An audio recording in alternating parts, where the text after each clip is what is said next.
ناظرین السلام علیکم. پروگرام علم و حکمت کے ساتھ زبیر احمد حاضر خدمت ہے.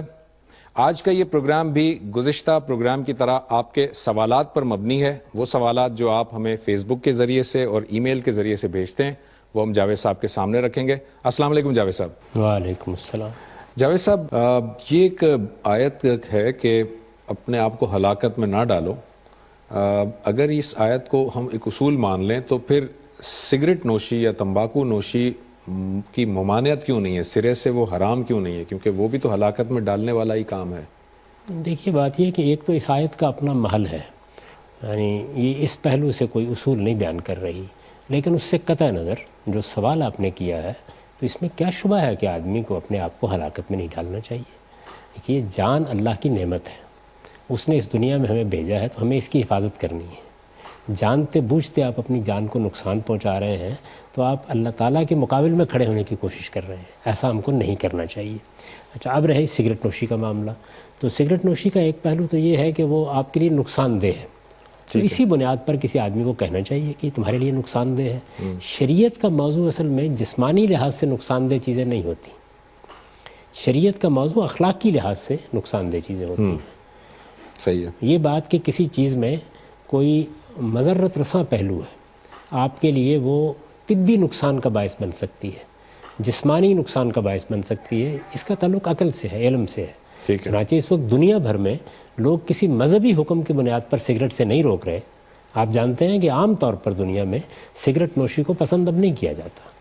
مجھے یاد ہے کہ پہلے جہازوں میں چند نشستیں ہوتی تھیں جو نہ پینے والوں کے لیے نان مخصوص ہوا اسموکنگ کرتی ہوتی تھی. صحیح ہے. ورنہ زیادہ تر لوگوں کے لیے اہتمام یہی ہوتا تھا. گاڑیوں میں بھی آپ نے دیکھا کہ ایسٹرے لگی ہوئی ہوتی. بلکہ پہلے جو ہے وہ ٹی وی پہ کمرشلز بھی آتے تھے سگریٹ کے، اب تو نہیں آتے. اب تو آہستہ آہستہ جب انسان کو معلوم ہوا. لیکن اس کا ایک دوسرا پہلو ہے. ایک چیز تو یہ ہے کہ ایک چیز میرے لیے نقصان دہ ہے، اس میں ظاہر ہے میں نصیحت کروں گا کسی آدمی کو.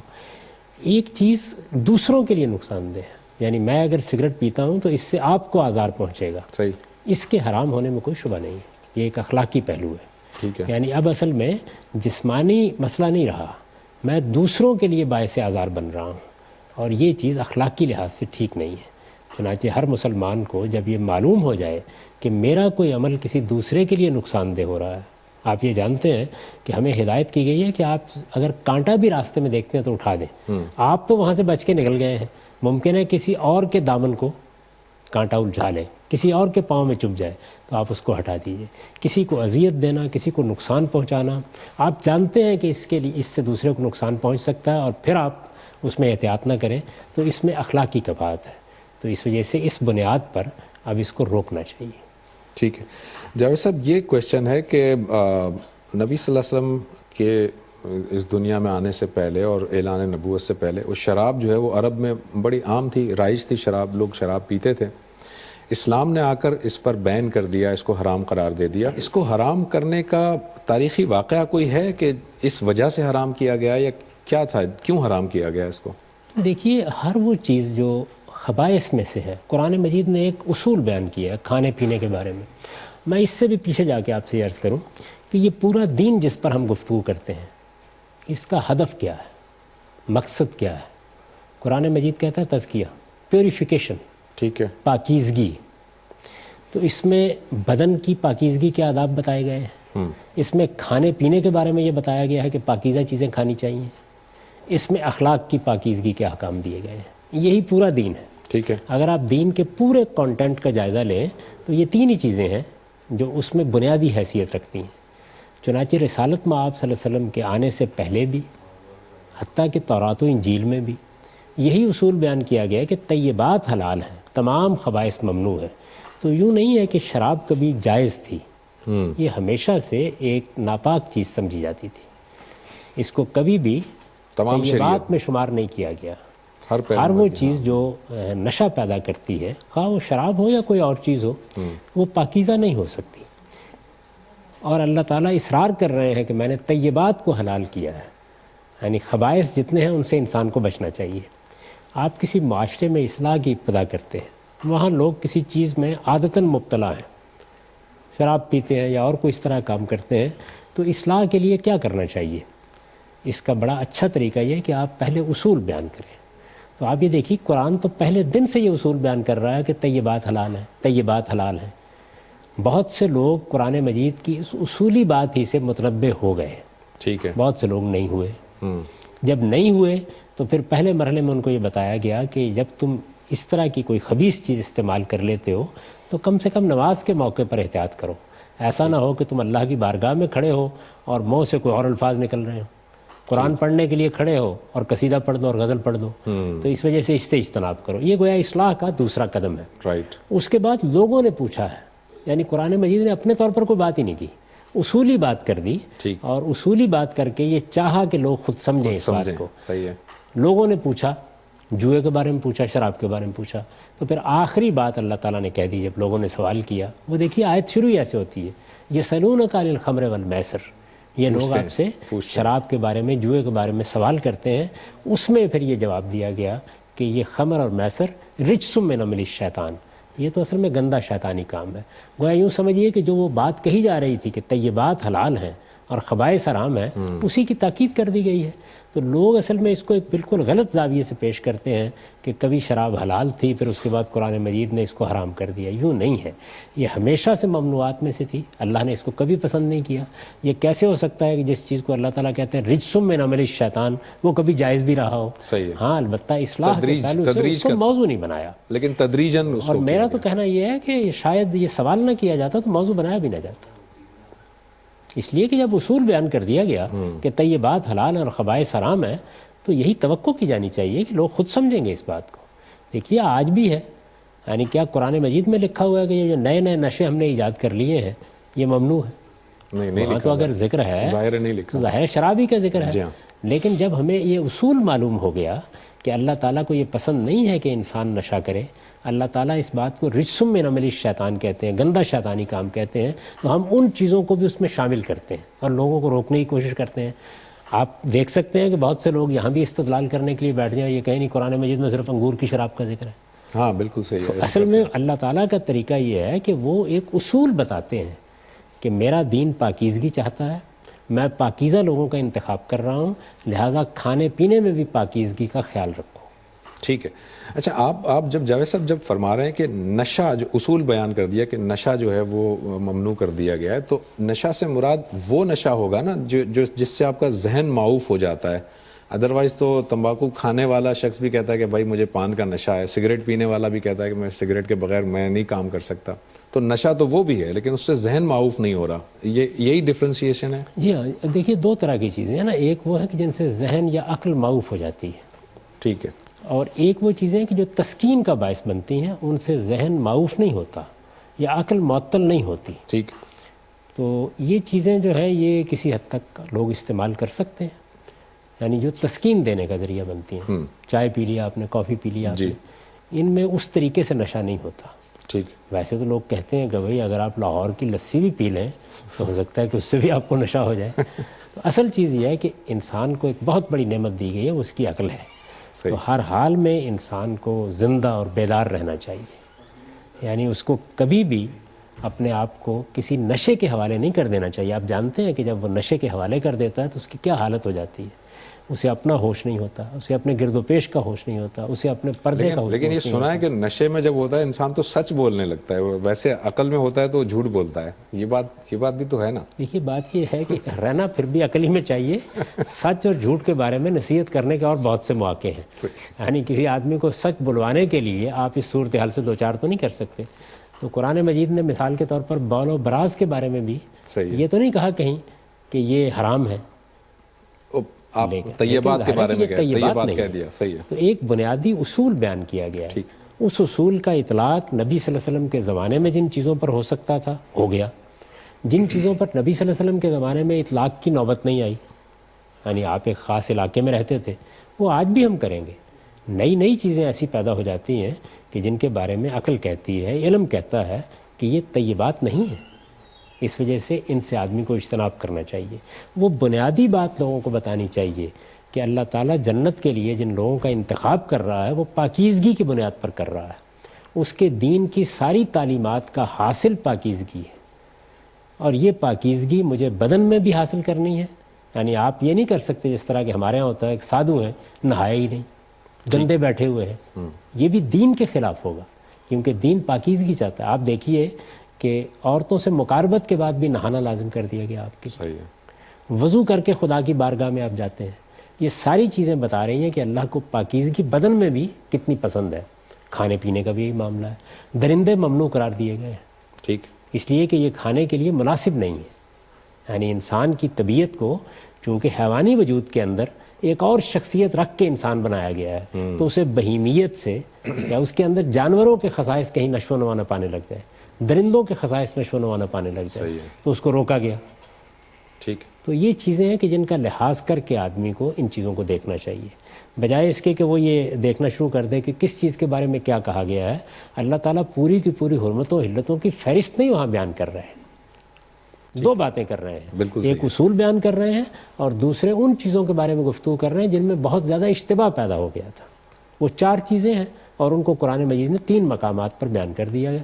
وہ چیزیں کیوں زیر بحث آ گئیں؟ اس لیے کہ عام طور پر ان کو کھانے کی چیزیں سمجھا جا سکتا ہے، اس وجہ سے زیر بحث آئی ہے، ٹھیک ہے۔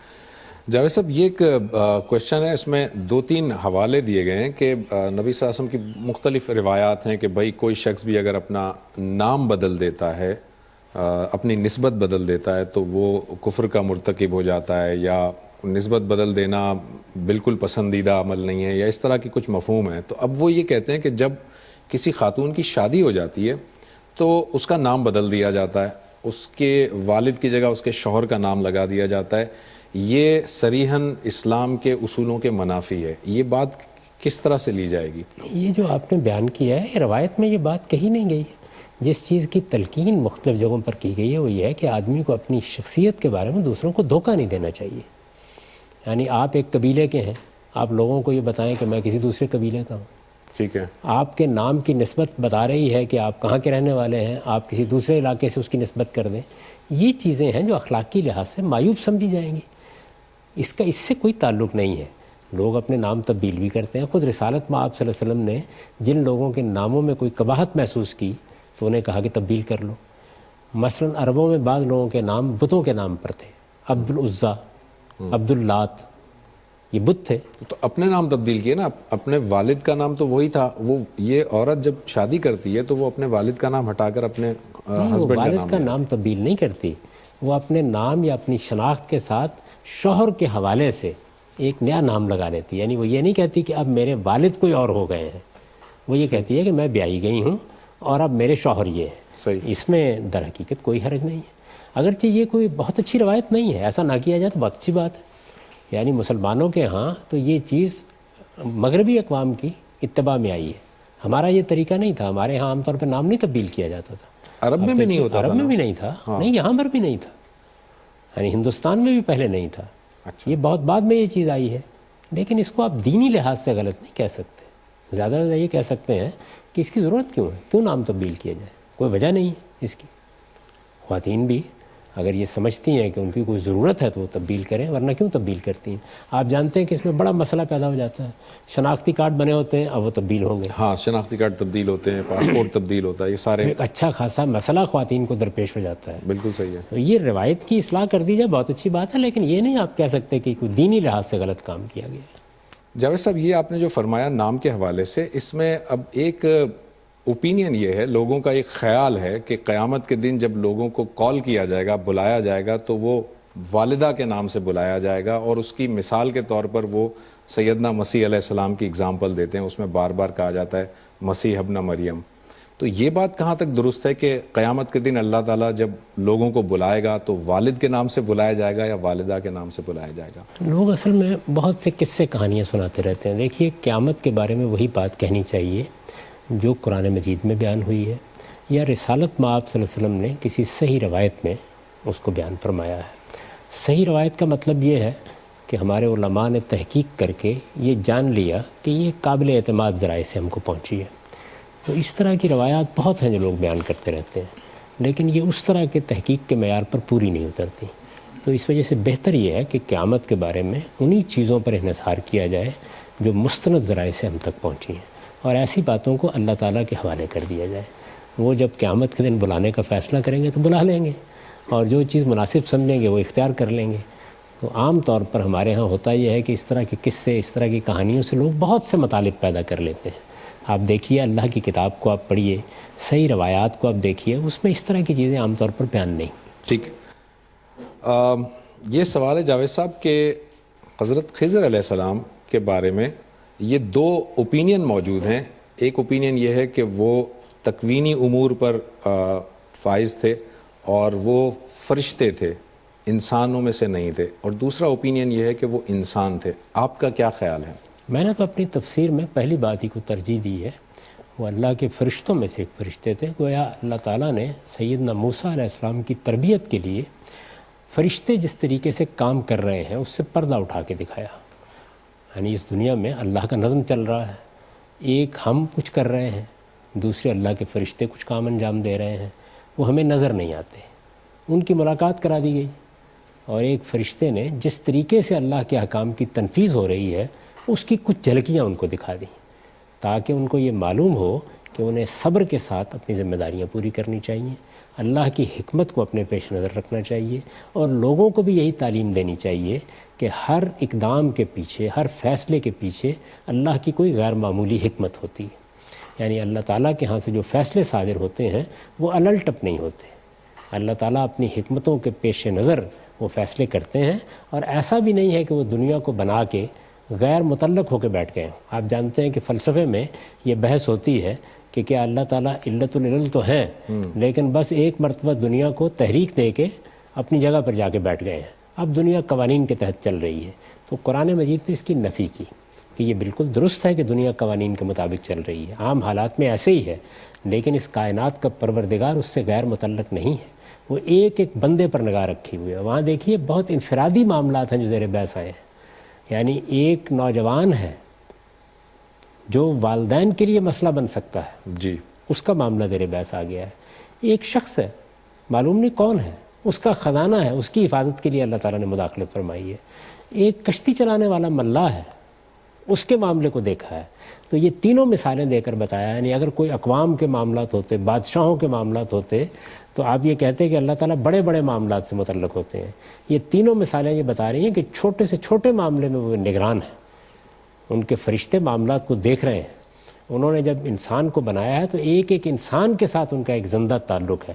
یہ بات ہے جو اس واقعے میں سمجھانے کے لیے یہ ساری چیزیں کی گئی ہیں۔ تو اس سے بالکل یہی واضح طور پر معلوم ہوتا ہے کہ اللہ کے ایک فرشتے ہیں جن سے ملاقات کرا دی گئی۔ تاہم کچھ دوسرے اہل علم کا نقطہ نظر یہ ہے کہ وہ اللہ کے فرشتے نہیں، انسانی تھے، لیکن وہ بھی اس پر اصرار کرتے ہیں کہ پھر وہ اللہ کے نبی تھے۔ ٹھیک ہے، لیکن یہ اس میں آرگومنٹ وہ یہ دیتے ہیں کہ قرآن مجید نے ان کے لیے عبد کا لفظ استعمال کیا ہے، اور عبد کا لفظ وہ یہ کہہ رہے ہیں کہ وہ فرشتوں کے لیے استعمال نہیں ہوا قرآن مجید میں۔ قرآن مجید میں فرشتوں کو عباد الرحمن کہا گیا ہے، اللہ کے بندے ہیں، عباد اللہ کہا گیا ہے، یعنی سارے اللہ کے بندے ہیں۔ میں بھی اللہ کا بندہ ہوں، جنات بھی اللہ کے بندے ہیں، فرشتے بھی اللہ کے بندے ہیں، بندگی میں ہم مشترک ہیں۔ یعنی میری خلقت اگر مٹی سے ہوئی ہے اور جنات کی آگ سے ہوئی ہے اور فرشتے کسی اور عنصر سے بنے ہیں، تو اس سے یہ فرق تو واقع ہوا کہ ہمارے الگ الگ نام ہو گئے، مخلوق کے لحاظ سے ہم الگ الگ ہو گئے، لیکن عبد ہونے کے لحاظ سے سب مشترک ہے۔ تو اس وجہ سے عبد کا لفظ فرشتوں کے لیے استعمال ہوا ہے قرآن مجید۔ جاوید صاحب، یہ ایک کوشچن ہے کہ یہ جو ٹوٹے ہوئے برتن ہوتے ہیں اس میں عام طور پہ کھانے پینے سے منع کیا جاتا ہے، اس کی کوئی دینی حیثیت ہے؟ ٹوٹا ہوا برتن ہو تو اس میں نہیں کھانا پینا چاہیے؟ نہیں، دیکھیے اس کی دینی کوئی حیثیت نہیں ہے۔ نبی صلی اللہ علیہ وسلم ایک بزرگ کی حیثیت سے آپ بعض اوقات کسی مضر چیز سے بھی روک دیتے تھے، بعض اوقات اپنا کوئی تجربہ بیان کر دیتے تھے۔ اسی طرح سے آپ کے ہاں جو روایات موجود تھیں، عرب کی روایات، وہ آپ تک بھی پہنچی تھی، ان کے بارے میں لوگوں کو متنبع کر دیتے تھے۔ تو یہ بھی صاف نظر آتا ہے کہ اسی نوعیت کی چیز ہے۔ میں اس کی ایک مثال دے دیتا ہوں۔ جی، آپ یہ دیکھیے کہ مسند احمد بن حنبل کو آپ پڑھیے تو جگہ جگہ یہ روایت اگر ایک طرف سے آپ پڑھنا شروع کریں تو آنا شروع ہو جائے گی کہ آپ رات کے وقت دیا بجھا کے رکھیں۔ اب ظاہر ہے کہ پہلے مرحلے میں ایک آدمی یہ خیال کر سکتا ہے یہ شاید کوئی دینی حکم ہے، لیکن جیسے ہی آپ روایت کا تتبع کرتے ہیں تو آخر میں آپ کو معلوم ہوتا ہے کہ در حقیقت اس زمانے میں جب دیے جلائے جاتے تھے تو اس کا اندیشہ ہوتا تھا کہ کہیں کوئی چوہا فتیلہ لے اور آگ نہ لگا دے۔ تو نبی صلی اللہ علیہ وسلم نے بالکل یہی وضاحت کر کے یہ بتایا کہ ایسا ہو سکتا ہے، اس وجہ سے رات کے وقت دیا بجھا کے سویا کرو۔ یہ بھی اسی نوعیت کی ہدایت ہے، چونکہ آپ ٹوٹا ہوا برتن ہے تو یہ ممکن ہے کہ اس کے اندر کوئی درز ہو یا اس طرح کی کوئی چیز ہو اور وہاں کوئی گندگی ہو یا غلاظت ہو یا کوئی چیز مضر صحت ہو، تو نبی صلی اللہ علیہ وسلم نے اس سے روکا، اس کا دین سے کوئی تعلق نہیں۔ ٹھیک ہے، یہ فرمائیے گا کہ یہ جو کن فیکون ہے، اس کے بارے میں ذرا وضاحت کیجیے گا، اس کا اصل مفہوم کیا ہے کن فیکون کا؟ اس میں یہ بتانا مقصود ہے کہ اللہ تعالیٰ کو جب وہ تخلیق کرتے ہیں تو اس کی ضرورت نہیں پیش آتی کہ وہ اس کے لیے کوئی باقاعدہ مزدوروں کا اہتمام کریں، کوئی مستری بلائیں، کوئی انجینئر بلائیں، نہیں، وہ یہ کہتے ہیں کہ فلاں چیز ان کے ارادے کے لحاظ سے جیسے وہ چاہتے ہیں ہو جائے، تو اس کے بعد وہ چیز ہونا شروع ہو جاتی ہے۔ وہ اگر یہ حکم دیتے ہیں کہ وہ چشم زدن میں ہو جائے تو چشم زدن میں ہو جاتی ہے، وہ اگر یہ حکم دیتے ہیں کہ یہ مختلف مراحل سے گزر کر ہو تو مختلف مراحل سے گزر کے ہو جاتی ہے۔ تو اس کا مطلب صرف یہ ہے کہ اللہ تعالیٰ کو کوئی مسالہ نہیں فراہم کرنا پڑتا کسی چیز کے لیے، ان کا یہ کہہ دینا، ان کا ارادہ کر لینا ہی چیز کو وجود میں لانے کا باعث بن جاتا ہے، یہ بتانا مقصود ہے۔ اچھا جاوید صاحب، یہ ایک ذبیحہ سے متعلق ایک بات ہے، آپ نے یہ بتایا ہے کہ جب کسی جانور کو ذبح کیا جاتا ہے تو اللہ کا نام لیا جاتا ہے، اور پھر آپ نے قرآن مجید کی آیات کا حوالہ دیا تھا کہ اگر کسی اور کا نام لے کر ذبح کیا جائے گا تو وہ حرام ہو جائے گا، اور اگر کسی کا بھی نام نہ لیا جائے تب بھی حرام ہو جائے گا۔ سوال پوچھنے والے کا کوشچن یہ ہے کہ یہ جو جب کسی کا نام نہ لیا جائے اور وہ حرام ہو جاتا ہے تو اس سے پیچھے کی آیات جو ہے نا وہ کوئی مشرکانہ یا کسی قربانی سے متعلق گفتگو ہو رہی ہے، اس پر ہے۔ عام حالات میں جب ہم مارکیٹ میں جاتے ہیں، ہم قصاب سے جب گوشت خریدتے ہیں، وہ عام حالات میں ہم دیکھتے ہیں کہ وہ کسی کا بھی نام نہیں لے رہا ہوتا، لیکن ہم گوشت کھا لیتے ہیں، اور وہ کھا لینا چاہیے کیونکہ وہ اس کے اوپر اطلاق نہیں ہوتا۔ اگر وہ ایسا ہو کہ کوئی کسی جگہ پر بات ہو رہی ہے، کسی جگہ کوئی قربانی کی بات ہو رہی ہے، وہاں پر اگر آپ نے کسی کا بھی نام نہ لیا تو شائبہ جائے گا، لیکن عام حالات میں ایسا نہیں ہے۔ سورہ انعام میں جہاں یہ کہا گیا ہے کہ تم جس جانور پر اللہ کا نام نہیں لیا گیا، یعنی اللہ کا نام لے کر اس کو ذبح نہیں کیا گیا، جی، لا تاکلو، مت کھاؤ اسے، ٹھیک ہے، یہ بات جہاں کہی گئی ہے، آپ اس کے پورے سیاق و سباق کر مطالعہ کریں تو یہ معلوم ہوتا ہے کہ مشرکین کے ہاں، وہ بنی اسماعیل تھے، سیدنا ابراہیم کی اولاد تھے، ان کے ہاں بہت سی بدعات پیدا ہو گئی تھی۔ ایک یہ چیز تھی کہ وہ اللہ کا نام لے کے ذبح کرتے تھے، ایک یہ چیز تھی کہ اللہ کے سوا دوسرے لوگوں کا نام لیتے تھے۔ آگے جا کے اسی سورہ میں بیان کیا گیا ہے کہ ایک اور بدعت ان کے ہاں یہ تھی کہ وہ یہ کہتے تھے کہ فلاں فلاں جانور پر اللہ کا نام لینا ضروری نہیں ہے۔ اچھا ٹھیک ہے، لا یذکرون اسم اللہ علیہ، وہ اللہ کا نام نہیں لیتے تھے، اور افطران اللہ، اللہ پر افطرا کرتے ہوئے نہیں لیتے تھے۔ تو اس پر تبصرہ کرتے ہوئے قرآن مجید نے یہ کہا ہے کہ اللہ کا نام نہیں لیا گیا تب بھی اس جانور کو مت کھاؤ، یہ ہے اصل بات۔ ٹھیک ہے، اچھا، اس کو ایک اور زاویے سے بھی دیکھیے، اصول میں ہم کو یہ بتایا گیا ہے، یعنی یہ سنت قائم کی گئی ہے کہ آپ جب کسی جانور کو ذبح کریں گے تو ایک تو آپ ذبح کریں گے، ذبح کرنے کا مطلب یہ ہے کہ ایسے طریقے سے اس کی جان لیں گے جس سے اس کا خون نکل جائے۔ ٹھیک ہے، آپ جانتے ہیں کہ خون اندر رہ جائے تو یہ اصل میں چونکہ درندگی کی علامت ہے تو ممنوع قرار دے دیا گیا ہے۔ مردار جس کو آپ کہتے ہیں وہ کیا چیز ہے؟ یعنی ایک بکری ہے، بکرا ہے، ایک بھیڑ ہے، جائز جانور ہے، یعنی یہ حرام جانور تو نہیں ہے، لیکن اگر یہ طبعی موت مر جائیں تو آپ نہیں کھا سکتے۔ اس کی وجہ کیا ہے؟ خون اندر رہ جاتا ہے۔ ٹھیک ہے، تو خون ہر حال میں نکلنا چاہیے، اس کو تزکیہ کہا جاتا ہے۔ یہ وہ تزکیہ نہیں ہے جو ہم دین کے مقصد کے طور پر بولتے ہیں، صحیح یہ ایک اور اصطلاح ہے۔ تو تزکیہ کیا جائے یعنی خون نکال دیا جائے جانور کا۔ خون نکالنے کا کوئی بھی آپ طریقہ اختیار کر سکتے ہیں۔ آپ چونکہ جان لے رہے ہیں اور اقدام کر کے جان لے رہے ہیں تو اللہ کا نام لیں، یہ سنت قائم کی گئی۔ اب یہ سوال پیدا ہوتا ہے کہ اگر کسی نے اللہ کے سوا کسی اور کا نام لے لیا تو واضح طور پر قرآن مجید نے 3-4 مقامات پر یہ بتا دیا کہ وہ حرام ہو جائے گا۔ اس پہ یہ سوال پیدا ہوا کہ اگر کوئی اللہ کا نام نہیں لیتا جانتے بوجھتے، یہ کہتا ہے کہ میں نہیں لیتا اللہ تعالیٰ کا نام، تو یہ سرکشی ہے اللہ کے مقابلے میں۔ اس کا جواب دیتے ہوئے اللہ تعالیٰ نے یہ کہہ دیا کہ یہ مشرکین بھی بعض جانوروں کے بارے میں یہ کہتے ہیں کہ ہم اس پر اللہ کا نام نہیں لیں گے، صحیح ہے، تو اس کو بھی تم مت کھاؤ۔ یہ اللہ کا فتویٰ ہے جو انہوں نے دے دیا۔ تو اس وجہ سے اللہ کا نام نہیں لیا گیا تب بھی جانور ممنوع ہوگا۔ کسی اور کا نام لیا گیا ہے، اللہ کے سوا کسی کو معبود بنا کر جانور ذبح کیا گیا ہے، بلکہ اس سے آگے مزید وضاحت کر دی ہے کہ ما ذبح علی النصب، اللہ کا نام لینے یا لینے سے قطع نظر اس کو کسی تھان پر، کسی استھان پر، کسی درگاہ پر چڑھا دیا گیا ہے، وہ بھی حرام ہو جائے گا۔ صحیح اصل ہے، میں یعنی یہ ساری باتوں سے اگر ہم ملا لیں سب کو تو اس میں شرک، اصل میں شرک کا شائبہ جہاں پر بھی آ رہا ہے وہ حرام ہو جائے گا نا۔ شرک بھی اور خدا کے مقابلے میں سرکشی بھی۔ ٹھیک ہے، چنانچہ اگر کوئی آدمی بھول گیا ہے، یاد نہیں رہا، اس کو غلطی ہو گئی اس سے، تو اسی وجہ سے کہا گیا کہ پھر آپ اللہ کا نام لے کے کھا لیں۔ تو بنیادی چیز یہ ہے کہ خدا کے مقابلے میں آپ سرکش نہیں ہو سکتے۔ جب انہوں نے ایک قانون بنا دیا ہے کہ تم کسی جانور کی جان لے رہے ہو تو میرے نام پر لوگے، اور یہ بڑی اہم ہدایت ہے، یعنی یہ شرک کا بھی خاتمہ کرتی ہے، اور دوسری جانب ہمیں متنبہ کرتی ہے کہ جان کی حرمت کو پیش نظر رکھو۔ جانوروں کی جان بھی ویسی ہی محترم ہے جیسے جان کو محترم ہونا چاہیے۔ یہ اللہ کا اذن ہے کہ اس نے تمہیں گوشت حاصل کرنے کے لیے ان کو ذبح کرنے کی اجازت دی ہے۔ تو سوال یہ ہے کہ آدمی اللہ کا نام کیوں نہیں لیتا؟ وجہ کیا ہے؟ نہ لینے کی وجہ اگر نسیان ہے، غفلت ہے، تو ٹھیک ہے، اللہ تعالیٰ معاف فرمائیں گے، آپ نام لیں اور کھا لیں۔ لیکن نام نہ لینے کی وجہ اگر سرکشی ہے، ٹھیک ہے، وہ تو یہ پھر کلیئر ظاہر ہے کہ یہ اللہ کے مقابلے میں کھڑا ہونا ہے، تو اس کا اثر تو پھر جانور پر پڑنا چاہیے۔ اللہ نے اسے روک دیا، تو یہ بات ہے جو کہی گئی ہے قرآن مجید میں۔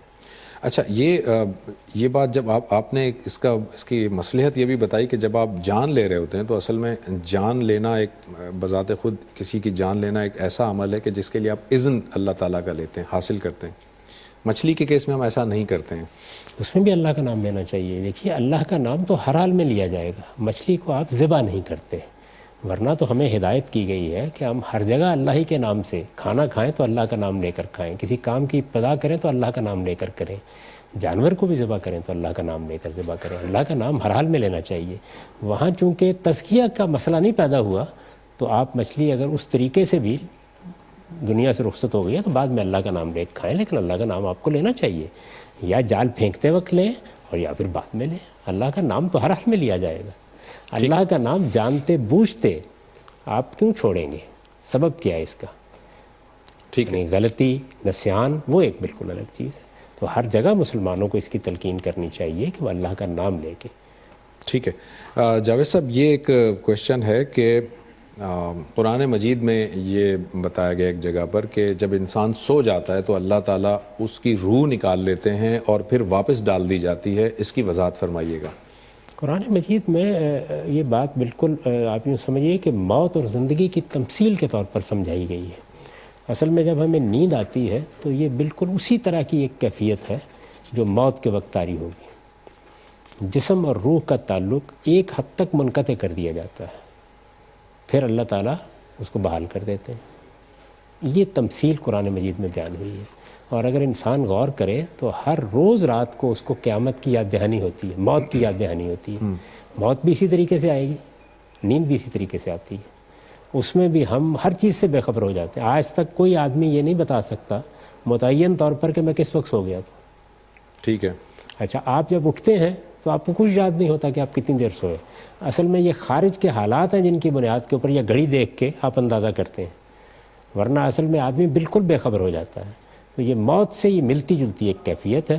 موت میں یہ انقطاع ہمیشہ کے لیے ہو جاتا ہے، پھر قیامت ہی کے دن اللہ تعالیٰ دوبارہ یہ تعلق پیدا کریں گے، لیکن نیند میں یہ چیز روز ہوتی رہتی ہے، اور اس طرح ہمیں یاد دہانی کراتی ہے کہ ایسا ہی ایک معاملہ موت کے وقت بھی ہونے والا ہے، اور جس طریقے سے تم اس وقت اٹھتے ہو اسی طرح ایک دن قیامت میں بھی اٹھو گے۔ چنانچہ آپ دیکھیے کہ اس موقع کی جو دعا رسالت میں آپ صلی اللہ علیہ وسلم نے ہمیں سکھائی ہے، اس میں یہی بات کہی گئی کہ الحمدللہ الذی احیانا بعد ما اماتنا والیہ النشور۔ میرے اس مرنے کے بعد پروردگار کا شکر ہے کہ جس نے مجھے ایک طرح کی موت دے کر دوبارہ زندگی دی ہے، تو جاگنا گویا دوبارہ زندگی پانا ہے۔ ٹھیک ہے، تو اس وجہ سے قرآن مجید نے یہ بتایا ہے کہ یہ کم و بیش موت سے ملتا جلتا ہی ایک معاملہ ہوتا ہے جس وقت تم سو جاتے ہیں۔ اچھا، یہ کویشچن ہے کہ آپ نے یہ فرمایا ہے اکثر اپنی نشستوں میں کہ دین کے جو بھی احکامات ہیں ان کا تعلق آپ کی اخلاقیات، آپ کے اخلاقی تزکیے سے ہے، آپ کے بدن کی پاکیزگی سے ہے، اور کھانے پینے کی پاکیزگی سے ہے۔ تو یہ جو بھویں موڑنا ہے، اس کا کوئی اخلاقیات سے کوئی تعلق نہیں ہے، تو پھر نبی صلی اللہ علیہ وسلم نے بھویں موڑنے پر کیوں لعنت فرمائی ہے؟ اس پہ بھی دیکھیے لوگوں سے ایک بڑی غلطی یہ ہوتی ہے کہ وہ بعض اوقات یہ دیکھتے ہیں کہ ایک بات ایک روایت میں بیان ہوئی ہے اس کا پس منظر کیا ہے؟ نبی صلی اللہ علیہ وسلم کے زمانے میں بہت سے لوگ تھے کہ جنہوں نے بعض مشرکانہ رسوم پیدا کر رکھی ہوئی تھی. ایک خاص طریقے سے بھویں مونڈنی جائیں گی، خاص قسم کے ٹیٹوز بنائے جائیں گے، اس طرح کی بہت سی چیزیں وہاں بھی رائج تھیں. تو یہ بھی در حقیقت مشرکانہ روایات ہی ہیں. ٹھیک ہے. ان تمام چیزوں کو سمجھنے کا اصول کیا ہے؟ اصول یہ ہے کہ قرآن مجید نے حرام و حلال کے لیے ایک واضح معیار ہمیں دے دیا ہے، ایک کرائٹیرین بتا دیا ہے. وہ معیار کیا ہے؟ وہ سورہ اعراف میں یہ معیار بتایا گیا ہے کہ اللہ تعالیٰ نے اخلاقی بنیادوں پر جو چیزیں ممنوع قرار دی ہیں وہ 5 چیزیں ہیں. اللہ تعالیٰ نے شرک کو ممنوع قرار دیا ہے، بدعت کو ممنوع قرار دیا ہے، حق تلفی کو ممنوع قرار دیا ہے، فواحش کو ممنوع قرار دیا ہے، کسی کے خلاف زیادتی کو، جان مال آبرو کے خلاف زیادتی کو ممنوع قرار دیا ہے. ٹھیک ہے. تو یہی بنیادیں ہوتی ہیں. یہ بعض اوقات بعض چیزوں میں پائی جاتی ہیں. یعنی کہیں کوئی چیز فواحش پر مبنی ہوتی ہے، کسی جگہ کوئی چیز حق تلفی پر مبنی ہوتی ہے، اور کہیں کوئی مشرکانہ رسم ہوتی ہے. تو بہت سی مشرکانہ روایات تھیں. ان تمام روایات میں جس میں یہ کہا گیا ہے کہ خاص طرح سے پیشانی کے بال نہیں اکھاڑنے چاہیے، خاص طرح کی بھویں نہیں تراشنی چاہیے، اس طریقے سے بال بالوں میں نہیں ملانے چاہیے، یا ان میں کوئی اخلاقی پہلو ہوگا، اور یا یہ ہے کہ وہ شرک پر مبنی کوئی رسم ہوگی جس کی وجہ سے حضور نے اس سے روکا ہے. تو بعض اوقات وہ راوی حضرات الفاظ میں بیان نہیں کرتے، اس کو پھر قرآن مجید کی اس بنیاد پر سمجھ لینا چاہیے. جاوید صاحب، یہ ایک ٹیکنیکل کویشچن آیا ہے سامنے. یہ کہہ رہے ہیں کہ بعض دفعہ آپ بھی ڈسکشن کرتے وقت بھی اور دوسرے اسکالرز بھی کچھ الفاظ استعمال کرتے ہیں. وہ کہہ رہے ہیں کہ اس سے اصل میں مطلب کیا ہوتا ہے؟ جیسے ایک نص کا لفظ استعمال ہوتا ہے، اور یہ نص ذرا وضاحت کیجیے گا. اور دوسرا یہ کہ بعض اسکالر کہہ دیتے ہیں کہ بھائی یہ شرعی حکم ہے، اور دوسرا اسکالر کہتا ہے کہ نہیں، یہ شرعی حکم نہیں ہے، یہ سماجی یا سوسائٹی کا ایک حصہ ہے. تو کیسے ہم ڈسٹنگوش کریں گے، ڈفرینشیٹ کیسے کریں گے؟ نص بتا دیجئے، اور شرعی حکم کیا ہوتا ہے؟ دیکھیے، نص کا لفظ اصل میں اس مفہوم میں بولا جاتا ہے کہ اللہ کے رسول نے اپنے کلام میں واضح طور پر کسی چیز کے بارے میں یہ بتا دیا کہ یہ حرام ہے یا یہ حلال ہے یا یہ کرنی ہے، یہ خدا کا حکم ہے، کسی بھی پہلو سے اس کو بیان کر دیا. تو اس کے لیے نص کا لفظ ہمارے ہاں بطور اصطلاح بولا جاتا ہے. ہم یہ کہتے ہیں کہ اس پر تو نص موجود ہے، یعنی قرآن کی آیت میں یہ بات بیان ہوئی ہے، کسی روایت میں یہ بات بیان ہوئی ہے، رسالت میں آپ صلی اللہ علیہ وسلم نے اس کی وضاحت فرما دی ہے. یہ بات میں کئی مرتبہ عرض کر چکا ہوں کہ ہمارے لیے دین کا ماخذ محمد الرسول اللہ کی ذات بالا صفات ہے. تو رسالت میں آپ صلی اللہ علیہ وسلم سے ہمیں اللہ کی کتاب ملی ہے. آپ نے ایک سنت انبیاء ہے جس کو اپنی امت میں جاری کیا ہے. اسی طریقے سے بہت سے موقعوں کے اوپر آپ نے بعض سوالوں کے جوابات دیے ہیں یا کوئی بات کہی ہے، وہ روایات کی شکل میں ہمارے پاس آ گئی ہے. تو ان میں سے کوئی چیز بھی جب ہمیں مل جاتی ہے تو ہم یہ کہتے ہیں کہ اس پر تو نص ہے یا یہ منصوص ہے.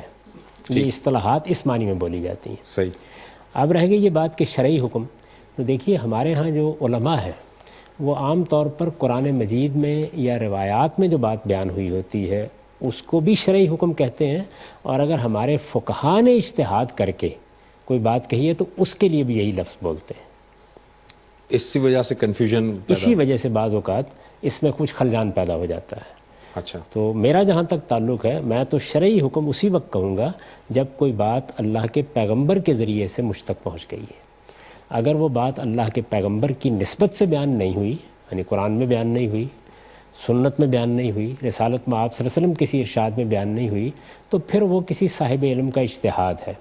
اس کے بارے میں ہمیشہ یہی بتانا چاہیے لوگوں کو کہ یہ میرا فہم ہے، میں ایسے سمجھتا ہوں، دین کے اصول کو سامنے رکھ کر میں نے یہ رائے قائم کی ہے. میری رائے صحیح بھی ہو سکتی ہے، غلط بھی ہو سکتی ہے، اس سے تم اختلاف بھی کر سکتے ہو، اتفاق بھی کر سکتے ہو، لیکن یہ ایک اجتہادی رائے ہے. تو یہ فرق ضرور کرنا چاہیے. شرعی حکم اسی وقت کہنا چاہیے کسی چیز کو جب اللہ کی شریعت میں صراحت کے ساتھ وہ بات بیان ہو گئی. رائٹ. یہ کویشچن ہے کہ امام بننے کے لیے کوئی کوالیفیکیشن درکار ہوتی ہے، کوئی خاص اس کے لیے ریکوائرمنٹ ہے کہ یہی شخص امام بن سکتا ہے یا کوئی بھی بن سکتا ہے؟ یعنی امام سے کیا مسجد کا امام مراد ہے؟ یہاں پر امام ہی صرف لکھا ہے، لیکن ظاہر ہے اس سے مراد مسجد کا امام ہی لے رہے ہیں. یہ نہیں، دیکھیے، جب آپ کسی آدمی کو مسجد میں نماز پڑھانے کی ذمہ داری دیتے ہیں تو یہ دیکھنا چاہیے کہ آپ کس شخص کو دے رہے ہیں. اس میں رسالت میں آپ صلی اللہ علیہ وسلم سے جب پوچھا گیا ہے تو آپ نے یہ بتایا کہ تم میں سے جو سب سے زیادہ قرآن کو جانتا ہے یا پھر سنت کو زیادہ جانتا ہے، دین کے حلال و حرام کا عالم ہے، تو اس پہلو کو سامنے رکھ کر کسی آدمی کو یہ ذمہ داری دو. یہ بالکل عام عقل کی باتیں ہیں. آپ نماز کی امامت کے لیے مقرر کر رہے ہیں ایک آدمی کو، تو یہ دیکھیے کہ وہ خدا کے دین کا جاننے والا ہے، اس کے اخلاق کردار اچھے ہیں تو ضرور امام بنائیے. اس میں اگر مسلمان کوئی غلطی کریں گے تو اس سے ان کی نمازوں میں کوئی فرق نہیں پڑتا, غلطی کے البتہ اصلاح کر لینی چاہیے. یعنی اس کی کوئی ایسی کوئی کوالیفیکیشن عام طور پہ کہا جاتا ہے کہ جی اسے 55 علوم کا ماہر ہونا چاہیے یا اس کے 4 علوم آنے چاہیے یا اسے یہ فقہ پوری پڑھی ہوئی ہونی چاہیے, ایسی کوئی چیز نہیں ہے؟ اس طرح ہی کوئی چیز نہیں ہے. مسجد میں نماز پڑھانے کے لیے مقرر کرنا ہے, اسے نماز آنی چاہیے, نیک اور دیندار آدمی ہونا چاہیے, بس کافی ہے, اتنی بات کافی ہے. مسلمانوں کا اعتماد ہے اگر کسی آدمی کے اوپر, وہ نماز پڑھا دے گا. یعنی نماز پڑھانے میں یہ بات تو ٹھیک ہے کہ وہ اچھے طریقے سے قرآن پڑھتا ہو تو آپ کو ترجیح دینی چاہیے اس بات کو. قرآن مجید کو ایک تو میں آپ جس طریقے سے پڑھ دیں گے ایک طریقہ وہ ہے, ایک یہ کہ عربوں کے لہجے کو آدمی نے سیکھا ہو تو اس سے قرآن مجید بہت خوبصورتی کے ساتھ پڑھا جاتا ہے. تو میں بھی یہ ترجیح دوں گا کہ اگر کوئی ایسا آدمی ہے جو عربوں کے لہجے میں قرآن پڑھ سکتا ہے, جس کو آپ کہتے ہیں قرات یا قاری ہے, یہ کیا ہے؟ یہ عرب لہجہ ہے جس کو ہم سیکھتے ہیں. یہ بالکل ایسے ہی ہے جیسے آپ انگریزی زبان ہندوستانی لہجے میں بھی بولتے ہیں اور آپ یہ بھی کہتے ہیں کہ میں تو انگریزوں کے طریقے پہ انگریزی جانتا ہوں یا امریکیوں کے طریقے پہ انگریزی بولتا ہوں. تو اسی طریقے سے قرآن کے بارے میں بھی یہ سوال پیدا ہوتا ہے کہ ایک تو یہ ہے کہ آپ ہندوستانی لہجے میں قرآن پڑھ دیں یا آپ اپنے علاقے کے لہجے میں قرآن مجید کی تلاوت کریں, اور ایک یہ ہے کہ آپ اسی لہجے میں کریں جس لہجے میں عرب قرآن مجید پڑھتے ہیں. عام طور پر ہمارے ہاں لوگ یہ سیکھ گئے ہیں, پہلے ایسا نہیں ہوتا تھا. یعنی ہندوستان میں نے یہ دیکھا, ہمارے بچپن میں بھی دیہات میں اچھے علماء تھے لیکن وہ بس ہندوستانی لہجے ہی میں پڑھ دیتے تھے, پنجاب کے لہجے میں یا کسی اور علاقے کے لہجے میں. اب لوگ بہت سیکھ گئے ہیں, تو اس طرح کے لوگ آپ کو مل جاتے ہیں. اچھا ہے کہ آپ ان کو ترجیح دیں تاکہ لوگ قرآن مجید سنیں. قرآن مجید کے اپنے آہنگ میں بڑی غیر معمولی کشش ہے اور وہ جب عرب لہجے میں پڑھا جاتا ہے تو وہ بہت بڑھ جاتی ہے. ٹھیک ہے جاوید صاحب, ایک کویشچن یہ ہے کہ جب عورت کو یہ حق دیا گیا ہے کہ وہ خلا کا مطالبہ کر سکتی ہے تو ہمیں روایات یہ بتاتی ہیں کہ خلا لینے کے لیے اس کے پاس کوئی جینون ریزن ہونا ضروری نہیں ہے. وہ یہ بھی کہہ سکتی ہے کہ بس مجھے یہ شخص پسند نہیں ہے, اور نبی صلی اللہ علیہ وسلم نے ایسا معاملہ ان کے سامنے آیا تھا تو آپ نے یہ سیپریشن کروائی بھی تھی. تو پھر جب یہ واضح طور پر موجود ہے تو پھر ہمارا قانون یہ کیوں کہتا ہے جب کوئی عورت جاتی ہے خلا کا مطالبہ کرنے کے لیے تو اس سے جج صاحب یا وکیل یہ کیوں پوچھتا ہے کہ آپ کوئی جسٹیفیکیشن دیجیے, آپ کوئی جب تک وجہ نہیں دیں گی تو آپ کو خلا نہیں دی جا سکتی؟ ایسا کیوں ہے؟ وہ نہ دینا چاہے جسٹیفیکیشن. جو آپ نے بات بیان کی ہے وہی وجہ ہے اور وہ بڑی جینون وجہ ہے.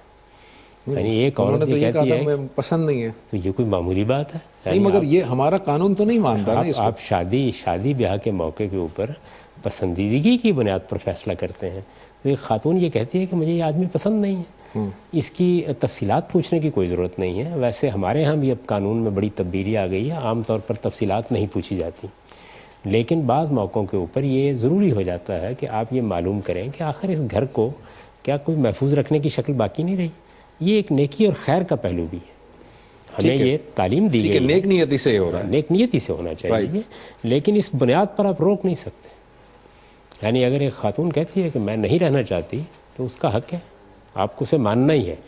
تاہم نصیحت کرنا, توجہ دلانا, وجہ پوچھنا, یہ کوشش کرنا کہ معاملہ ٹھیک ہو جائے, گھر ٹوٹنے سے بچ جائے, یہ کوئی بری چیز نہیں ہے. یہ جج کو بھی کرنا چاہیے, معاشرے کو بھی کرنا چاہیے.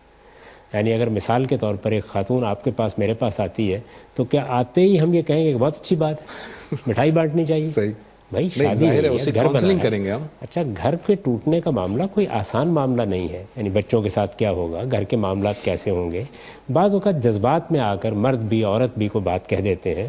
خواتین عدالت میں بھی آ سکتی ہیں, تو ایک جج کا یہ کام نہیں ہے کہ وہ آتے ہی فیصلہ سنا دے. نہیں, جاننا چاہیے اسے کیا وجہ ہے, کیا سبب ہے.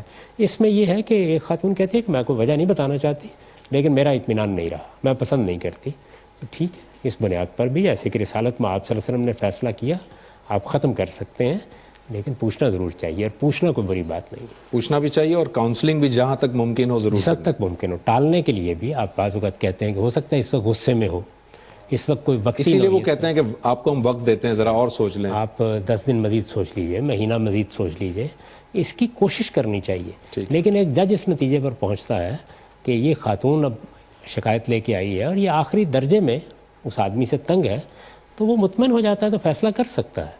لیکن فیصلے میں جلد بازی کرنے کا طریقہ ایک گھر کے معاملے میں نہ کسی جج کو کرنا چاہیے اور نہ کسی خاندان کے فرد کو کرنا چاہیے. ٹھیک ہے. یہ بتائیے گا، اسی کا ایک دوسرا کوشچن یہ ہے کہ جب جج یہ فیصلہ کر دیتا ہے اور خلا نافذ ہو جاتی ہے، تو یہ دراصل وہ اسی شوہر ہی کا وہ ایک حق استعمال ہوا جو آپ اکثر بتاتے ہیں کہ اس نے یہ ایک حق اب استعمال کر لیا، اور اس کے بعد کچھ مدت ہے جس میں وہ عدت گزارے گی، چاہے تو وہ رجوع کر لے چاہے تو وہ علیحدہ ہو جائیں، تو خلا کے کیس میں بھی ایسا ہی ہوگا؟ دیکھیے اس کی دو صورتیں ہوتی ہیں. ایک صورت یہ ہوتی ہے کہ عدالت نے شوہر سے کہا کہ اب یہ بات واضح ہو گئی ہے کہ یہ خاتون آپ کے ساتھ نہیں رہنا چاہتی، تو آپ اس کو طلاق دے دیں. ٹھیک ہے. خلا کی اصل صورت یہی ہے، یعنی شوہر ہی سے کہا جاتا ہے کہ وہ طلاق دے دے. ظاہر ہے جب وہ طلاق دے گا تو اسی طرح دے گا جس طرح کی طلاق دی جاتی ہے. صحیح ہے. وہ طلاق دے گا. اگر اس نے طلاق دی ہے اور ایک ہی طلاق دینی چاہیے تو رجوع کا بھی ایک موقع ہوگا. لیکن خاتون یہ کہتی ہے کہ میرا اب اس کے ساتھ کوئی رہنے کا ارادہ نہیں ہے، اور عدالت فیصلہ کر دیتی ہے کہ مثلا اب اس کو رجوع کا حق حاصل نہیں ہے، یا شوہر کو وہ کہتی ہے کہ طلاق دے اور وہ آمادہ نہیں ہوتا طلاق دینے کے لیے، ٹھیک ہے. اور عدالت تنسیخ نکاح کر دیتی ہے، فیصلہ کر دیتی ہے، تو اس میں پھر رجوع کا حق ختم کر دیا جائے گا تاکہ کوئی عورت کو اذیت نہ دے، اس کو تنگ نہ کرے. ورنہ عام حالات میں یہی کرنا چاہیے کہ شوہر سے آپ کہیں کہ طلاق دے اور وہ جس طرح طلاق دی جاتی ہے اسی طریقے سے طلاق دے. ایک ہی چیز ہے اور وہ حق رجوع ہے. اس کو عدالت اگر حالات کے لحاظ سے سمجھتی ہے کہ ختم کر دینا ہے تو وہ وہیں یہ بات شوہر کو بتا دے گی، شوہر سے بھی اس کا اقرار کرا لے گی کہ چونکہ یہ معاملہ اس نوعیت کا ہے تو آپ کو اب رجوع کا حق نہیں. رائٹ. اچھا جاوید صاحب، یہ ایک کویشچن ہے کہ جب ہم کہتے ہیں کہ ایک شخص اس دنیا سے چلا جاتا ہے تو وہ قبر میں پہنچ جاتا ہے اور قبر میں اس کے ساتھ عذاب یا ثواب کا معاملہ ہوتا ہے. کبھی ہم قبر کا لفظ استعمال کرتے ہیں، کبھی ہم برزخ کا لفظ استعمال کرتے ہیں، اور کبھی ہم علیین اور سجین کہتے ہیں. وہ یہ کہہ رہے ہیں کہ یہ چاروں کی یہ سارے جو ٹرمز ہیں یہ ساری ایک ہی ہیں یا کوئی الگ الگ چیزیں ہیں؟ دیکھیے یہ کوئی بھی نہیں جانتا کہ اللہ تعالیٰ کیا معاملہ کر رہے ہیں. چند باتیں ہیں جو قرآن مجید سے ہم پر واضح ہیں. یہ بات کہ ہماری جو اصل شخصیت ہے جو اللہ تعالیٰ نے نفخت فیہ من روحی کہہ کر ہمیں دی ہے، وہ جسم سے الگ کر لی جاتی ہے. وہی شخصیت ہے جس کو عذاب بھی ہوتا ہے، جس کو ثواب بھی ہوتا ہے. اس کے بارے میں یہ بتا دیا گیا ہے کہ جو اچھے لوگ ہیں ان کے لیے بھی ایک جگہ ہے جس کے لیے علیین کا لفظ آ گیا ہے، اور جو برے لوگ ہیں ان کے لیے بھی جگہ ہے، وہ سجین کا لفظ آ گیا ہے. ظاہر ہے یہ اللہ تعالیٰ نے یہ کہاں قائم کر رکھی ہوئی ہیں، ہمیں کوئی معلومات اس کے بارے میں نہیں دی گئی. ہم جب کسی کو دفن کرتے ہیں تو قبر ہی میں دفن کرتے ہیں، تو اس وجہ سے ہمارے لیے ریفرنس کا ذریعہ ہی قبر ہے. تو یہ لفظ ہم بول لیتے ہیں. روایتوں میں بھی یہ لفظ آ گیا ہے، قبر میں یہ ہوگا. مراد کیا ہے اس سے؟ مراد یہ ہے کہ برزخ میں یہ ہوگا، وہاں یہ ہوگا جہاں اللہ تعالیٰ نے انسانی شخصیت کو رکھا ہے. وہ کون سی جگہ ہے ہم اس کے بارے میں نہیں جانتے. تو یہ مختلف تعبیریں ہیں. دو الفاظ قرآن مجید میں آ گئے ہیں، وہ بھی استعمال کر لیے جاتے ہیں. ہم چونکہ مردے کو زمین میں دفن کرتے ہیں تو قبر کا لفظ بھی استعمال کر لیتے ہیں.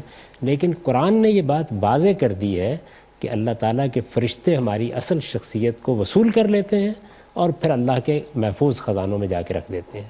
وہ خزانے کہاں ہیں؟ اسی زمین پر ہیں، آسمان پر ہیں، کسی اور جگہ ہیں، ہمیں نہیں بتایا گیا اس کے بارے میں. تو ہم تو قبر ہی کو جانتے ہیں، اس لیے قبر ہی کا لفظ استعمال کریں گے. اور اس میں کیا ہوتا ہے اس کو بھی قرآن نے واضح کر دی ہے کہ وہ لوگ جن کے لیے حساب کتاب کی ضرورت نہیں ہے، خواہ نیکی کے معاملے میں یا برائی کے معاملے میں. دیکھیے انبیاء علیہ السلام ہیں، صدیقین ہیں، اللہ کے غیر معمولی نیک بندے ہیں جن کی پوری زندگی شہادت دے رہی ہے کہ انہوں نے نیکی اور خیر کے لیے اپنی زندگی وقف کیے رکھی. تو حساب کتاب کی ضرورت نہیں ہے، ان کے لیے نعمتیں شروع ہو جاتی ہیں. مثال کے طور پر شہداء کا ذکر کیا گیا ہے. اسی طریقے سے وہ لوگ کہ جنہوں نے خدا کے مقابلے میں سرکشی اختیار کی، جیسے فرعون ہے، جیسے ابو جہل ہے، ان کے بارے میں بتا دیا گیا ہے کہ جب وہ دنیا سے رخصت ہوتے ہیں تو ان کا ٹھکانہ ان کو صبح و شام دکھایا جاتا ہے. تو یہ باتیں قرآن میں بیان ہو گئی ہیں. ہما شما کے ساتھ کیا ہوتا ہے، میرے آپ کے ساتھ بھائی ایمان بھی ہے، اللہ تعالیٰ سے تعلق بھی ہے. وہ جس کو قرآن نے بیان کیا خلط و عملاً صالحاً و سیئا، اچھی باتیں بھی کی ہیں، بری باتیں بھی ہوئی ہیں. ان کے معاملے میں چونکہ حساب کتاب ہونا ہے تو لہٰذا معاملے کو بظاہر یہی لگتا ہے کہ قیامت پہ مؤخر کر دیا جاتا ہے اور انہیں سلا دیا جاتا ہے. تو یہ تفصیلات ہمیں اتنی ہی معلوم ہے. باقی لوگ جو اس میں رنگ آمیزی کرتے ہیں اس سے اجتناب کرنا چاہیے، کیونکہ اس طرح کی رنگ آمیزی بعض اوقات غلط تاثرات پیدا کرنے کا باعث بن جاتی ہے.